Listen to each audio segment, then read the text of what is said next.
I'm Bryan Jenkins. I'm joined by Thom Richmond from Caltri. So what we're going to do today, let me jump right into the agenda here, is here's myself and here's Thom. And so let's jump right into the agenda. So we're going to give a little overview of GiveSignup and RunSignup and who we are, the state of the triathlon industry, technology for triathlons. We're going to talk about Caltri events, Caltri Triathlon Insurance, and then we'll have a section for questions. One of the most common things that we always get asked is this session recorded? Yes, it is. It will be available on YouTube relatively quickly, as well as we will share the slides that we have for this presentation. So anything you might need in terms of a takeaway or I want to dig into this further, you'll have it, and feel free to plug questions in, and we'll carry those questions in at the end. So we want to make sure that everybody gets their questions answered if reasonably possible. All right, so let's talk a little bit, do a little overview for GiveSignup, RunSignup for people who aren't familiar with it. So in 2010 is when we got started. We really focus on technology. Some organizations are, very, customer centric in that, like they are more of a service organization. We see the technology as being critical to being able to provide great service. We're focused on event fundraising. We're a payment facilitator. So a payment facilitator is what we're doing is we're processing payments, but those payments are going directly to the organization, and we're part of the underwriting process, and then getting a what's called a sub-merchant account for each one of our customers set up, so the funds are not flowing through our organization. And then the other important thing to share is that it's one platform, it's one company, and we have kind of two sets of solutions. So we have a solution specifically for nonprofits, and then we have a solution specifically for endurance, and there's crossover between those two. So in total, we've helped organizations raise over $1.3 billion. We have about a 30% market share, and we process around $300 million a year and roughly around 25,000 events. And the other important one is 2,000 product releases a year, which what that means to you is that we're deploying 2,000 updates to our software every single year. Some of them are very small and some of them are pretty large. So one of the other questions that we get is what's kind of the difference between GiveSignup and RunSignup? And so what we try to do is create a visual representation of this. So on the left-hand side, you've got features specifically for nonprofits, such as ticket events, fundraising campaigns, and online donations. And then we've got features on the right-hand side that are more endurance focused, such as our registration platform, our membership platform, and then we have a product specifically designed for our timers or event management companies, which is our race day suite. So there is crossover, meaning that nonprofits could use our membership platform and our registration platform, but then on the left-hand side is exclusively held for nonprofits. And then on the right-hand side, for-profits could use that products. So let's just do a little bit of an overview of our understanding of the triathlon market. So between 2018 and 2019, we saw about a 0.6% growth. In 2019 to 2020, no surprise, we saw kind of a 65% decline. And in 2019, we had a little over 1,300 events on the platform. So trends that we have, meaning that there's other data out there, but maybe we don't have access to it, is registration numbers comparing on the platform over the 2 years in a row does not represent growth in the number of events on the platform, but the numbers may still be impacted by our specific platform. And in 2019, it grew a little bit slower than some of the events on our platform. And then 2020, COVID had the largest impact on triathlons versus some of our other events that were able to pivot and go virtual. And there was some uptake from the public in that they were interested in supporting events virtually more that tended to be more runs, and virtual triathlons were much harder to kind of market and promote. So national statistics. So here's what we know. USAT membership numbers aren't particularly clear. The New York Times reported a growth of 21,000 members from 2001 to 2013, and then a decline to 130,470 members in 2019. USAT, they indicated a 5% year-over-year growth in participation from 2018 to 2019. It's really hard to say because they're not a public entity, exactly where those numbers are. but it is, generally showing like there's not a lot of high growth going on right now. Another really interesting thing to share is that only 28% of participants in Ironman were women. So what is the particular challenge for triathlon? Like, why is it harder to grow? So there's more upfront costs. Think of triathlon as similar to golf. You need clubs, you need a ball, and you need a course, and all those things have, a cost. And so you need a bike, you need a place to swim, and you need some running shoes and things like that. But then the actual cost for participating in a triathlon is higher, in part because of all these things that you need. You need a place to swim, bike, and run. So our average cost was around $90, but if you made the decision you wanted to do an Ironman, just the entry fee alone is $700, not including the equipment that's needed, as well as the travel and things like that. So accessibility, because of the logistical challenges of triathlons, there's fewer events and more travel. For somebody like me, I live in Richmond, Virginia, and the average triathlon is about 45 minutes to an hour from my home.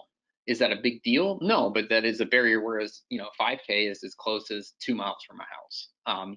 So much different. And then the other challenges are, as we mentioned in a previous slide, is reaching and retaining women, younger athletes, and diverse groups of athletes. And the average age of triathlon is over 40. So what technology do we specifically have for triathlons? So we have our race day registration tools, we have our race day check-in tools, and we have our race day bib management tools. And let's talk about how you could potentially use them. So with on-site registration, this allows you to have a tablet. People could utilize their own phones or a laptop that they could enter and go through the registration. So we'll collect all the information that's needed.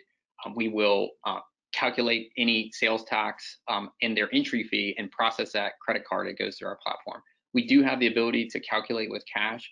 If you are a USAT race director, you need to understand that we cannot accept cash with the USAT API because we need to collect potentially a one-day membership, or if they're trying to sell a membership for an annual basis, we need to be able to do that, and it has to be with a credit card sale. So bib management. So with bibs, with triathlons, there's a lot of moving pieces, such as corrals and abilities, and potentially having a beginner wave. There's just a lot of thought that you have to put into the bib numbers that you're doing, along with associating it with a chip so that that person's getting a time. So you can actually download your participant data out of our system. You can sort it in a CSV or an Excel file. You can assign the bib numbers in the spreadsheet, and then you can upload them back into our system. So our system is in sync with that spreadsheet that you've assigned it with. So a few things inside of our system, we have some really easy bib assignment policies that you could work with, such as you can do it by last name, you can do it by first name, you can do it by gender, you can do it by registration date. There's different functions that you could use to assign bib numbers. You can set starting and ending bib numbers. You can assign them in descending order, and you can even overwrite existing bib numbers if you're unsure if there was any kind of test bib numbers in there. So another really great feature is being able to assign bib numbers at the time of registration. So what that means is, as people are registering, there's an auto-assigned bib being applied as that registration is completed. And you can even set up multiple ranges, and you can set up bib numbers that are different for each event, meaning if I'm signing up for the sprint tri versus the Olympic tri, you actually could have a different bib range for each, and you can even have certain events that don't have a bib number assigned.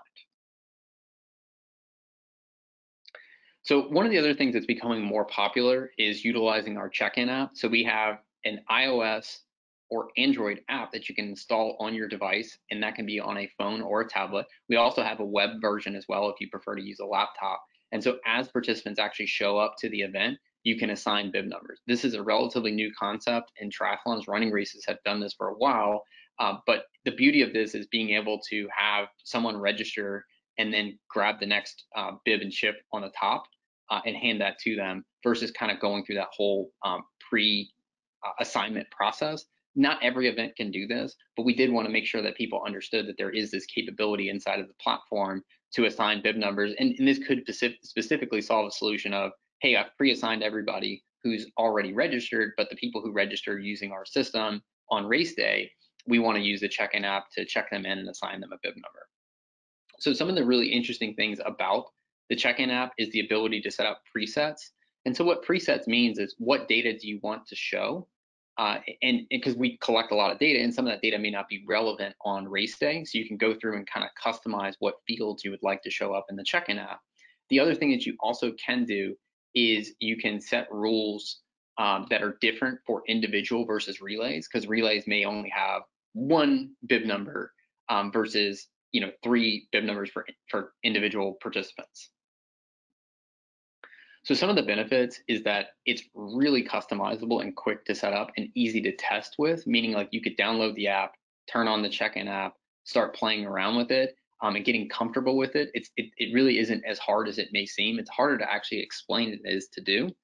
The other thing is that you can have multiple devices running the check-in app, and they're all syncing back to our server in real time.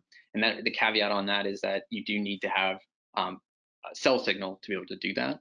But you could have 10 people checking in athletes simultaneously.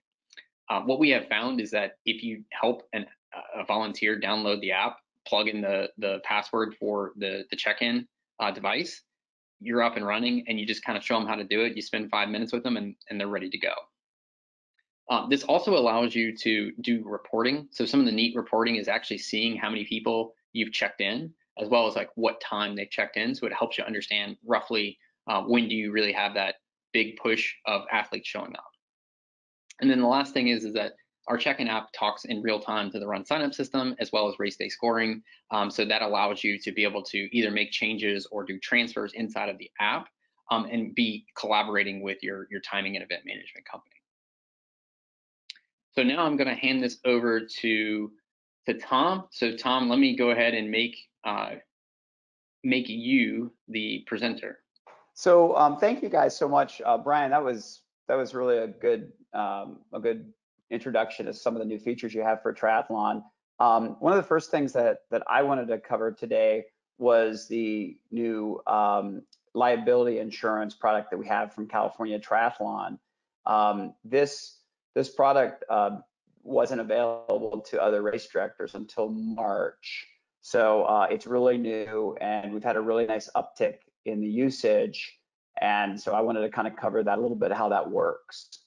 One of the things that we like to say is that data is probably the most important resource that certainly a RunSignup has, and any race director has, managing that data to the point of you're explaining the data associated with packet pickup. Imagine the value of the data for athletes that are doing transactions with race directors. So we think that in some cases, race directors may need to look at their who has access to their data. So a couple of different examples of that would be the race registration platform. So RunSignup would be that type of platform, or any of the other race registration partners, the timing companies, your insurance provider, and even sponsors who potentially could be getting some of that data through any of the previously mentioned organizations, which means that you're less valuable to them because, as a race director, because they're already getting their data from somebody else in the food chain.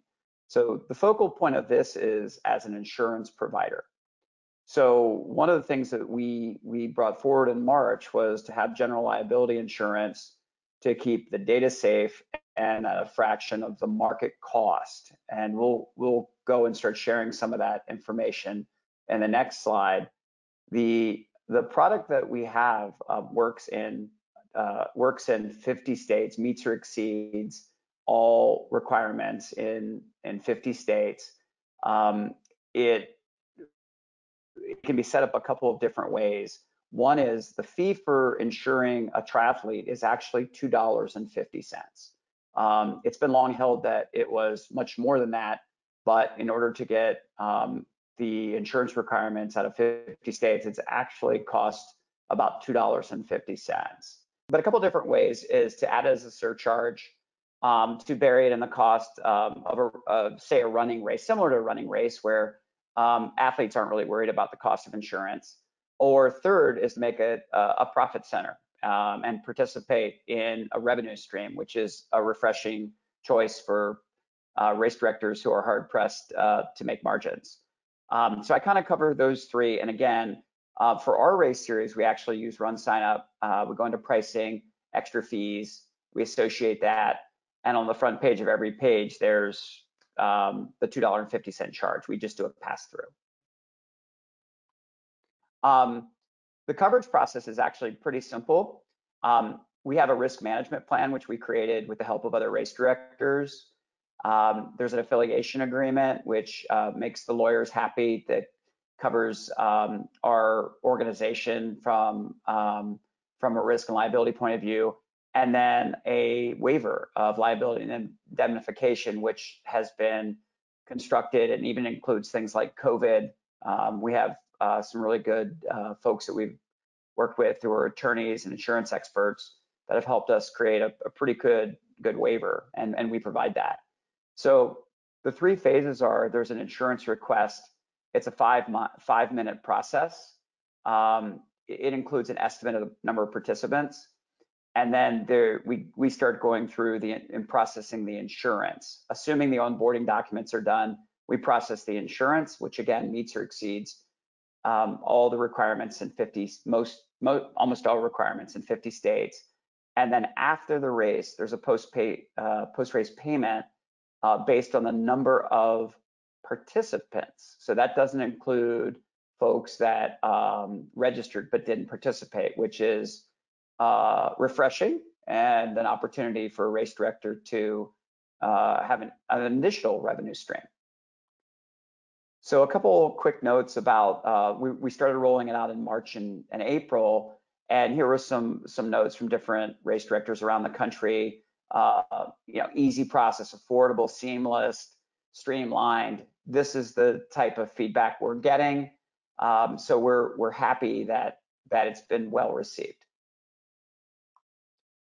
And we like to say, at least here, is the only constant is change. So we try to encourage people. One of the things we're noticing in terms of the data is race directors that are using this insurance are actually seeing increases in their participation. We don't know if that's due to the insurance. We doubt it, maybe a little, but it's also they're innovative. So those race directors that are willing to look at an ecosystem and say, how does this benefit me, and make a change, those are the ones that are experiencing the greatest benefits. And then I wanted to roll over into two other things. The first one is I am the president of Cal Events, and it's a 501c3 nonprofit with a safe, affordable, and accessible mission. And it's actually a really simple story. As most things, it starts with one race and then 2 races. The next thing you know, it's 25 races. In terms of the buckets of safe, affordable, and accessible, in terms of safety, we try to do some things that are maybe a little different. We've been mandating rolling swim starts for a long time. We call that a little bit more humane. We have a 25-to-1 lifeguard to athlete ratio, or athlete to lifeguard ratio, which is probably one of the best in the industry. And then we do things like free pre-race clinics to get people familiar with the course, and gosh, they signed up for the Olympic, but maybe they should be swimming the sprint distance kind of thing. So we can make it a safer race by creating that familiarity. Under affordability, nationally, whether it's in the East Coast or Southwest, or even in Newport Beach or Los Angeles, our races start out at $60 for a sprint and $75 for an Olympic. There's 50% age-based prices, so anybody 22 and under, it's half of that. And our goal really is to be able to have a family of 4 to be able to race for $180. So it's not gonna break the bank. And then again, in terms of accessible, hitting those important population-driven markets, having 14 events per race, so that includes triathlon relay, swim bike, swim and run at both the sprint and Olympic distance, and then things like no relay upcharges. We want more people, we want more runners, we want more swimmers and bikers to come join our sport, And so we don't want to charge them extra for a medal and a shirt and a goodie bag. So that's one of the things that we do. And we've been fortunate to have some features in Triathlete Magazine and Endurance Business, and then the New York Times on sort of what we're doing and why we're doing. And I put those links in there in case somebody wanted to look those up later. I'm going to make a more precise size statement for the triathlon market. In July of, as Bryan covered early, in July of 2019, New York Times tried to size it, and this information is kept pretty confidential by most national governing organizations, or it's presented in ways that is just hard to discertain. So in the New York Times said was that there had been a 5-year period of about 25% drop off of participation. How I measure participation is finishes. We've all seen race directors who are going to have 5,000 people at the race and 1,000 show up and actually participate. Participation is easily measured by finishes. So until recently, this was the best measure, was the New York Times measurement. One of the gentlemen on our team, Nathan Danielson, did a survey of all the data in the US relative to what data was available. And he was able to scrape USAT's website as one data point. And from 2010 to 2019, it was every race, every event, every participant. It was a 36.5% decline from 2010 to 2019. So in 2010, there were 548,000 finishes. And by 2019, so everything pre-COVID, it was 350,000 finishes. Now, that I'll get to a couple of the caveats a little later about the data, and certainly it's a starting point for anybody who wants to have the discussion of the market size. But there's some pretty rich data out there, and we're really fortunate to be able to look at that. Ironman during that time grew 20% from 57,000 finishes to 71. There was a difference in the number of races, but they saw growth. So if you excluded Ironman's growth with what I would call grassroots decline, it would actually be a 44%, 43.6% grassroots decline over that decade period. So for all of us that had said, gosh, triathlon's the fastest growing sport out there, and this is a great reason to invest, we do agree, but there's a cautionary tale that we're definitely in some headwinds. Further to that data, and again, there's tons of data points here. There were 1,667 sanctioned races in 2012 and 1,100 in 2019. So that's a 34% decline over that period. And so that sort of said, hey, we went from 1,600 races to a little over 1,000. I think USAT uses an events by events. So my understanding is if there's 7 different events at a race and the proliferation of events has happened in some way, that obfuscates the actual participation declines. But the chart to your right is a pretty good chart relative to what triathlon was pre-COVID, and then obviously 2020 doesn't really count. This again is the Ironman data from that time frame, and you'll see with the shrink of USAT's data and the increase in Ironman's data, Ironman went from 10 to 20%, so they doubled their market share of USAT's business, which more than likely gives them a lot more leverage when it comes to the insurance space. These are some of the parameters. We didn't include do not starts. We did not include did not finishes. We did not include DQs, and we excluded races that didn't use USA Triathlon. This was all from USA Triathlon Data. So as an example, Lifetime used USAT from 2010 to 2016, but not later. and CalTri did from 2015 to 2017, but not later. So that's how we measured those parameters. So our conclusion to the question of was the New York Times right or wrong, I actually think they did a really good job with very limited data to get a 25% decline, but it was actually closer to 36.5%. And weirdly, this sort of research has sort of created more questions than answers, and we continue to try to solve those as we move forward and grow the space together. And I'll stop sharing my screen. Well, great. This is an opportunity for people that are attending to maybe drop in some questions if they had specific questions or looking for clarification from myself or Thom. So I don't see any that are in the queue. I think the one important thing for people to know is that Thom included his email, and maybe you want to state that, here at the end about, hey, I'm not really sure how this works. I think I understand it, but maybe I should talk to you. What would be the best way for people to reach out to you and get additional information? Oh, thanks, Bryan. It's just Thom, THOM, at CaliforniaTriathlon.org.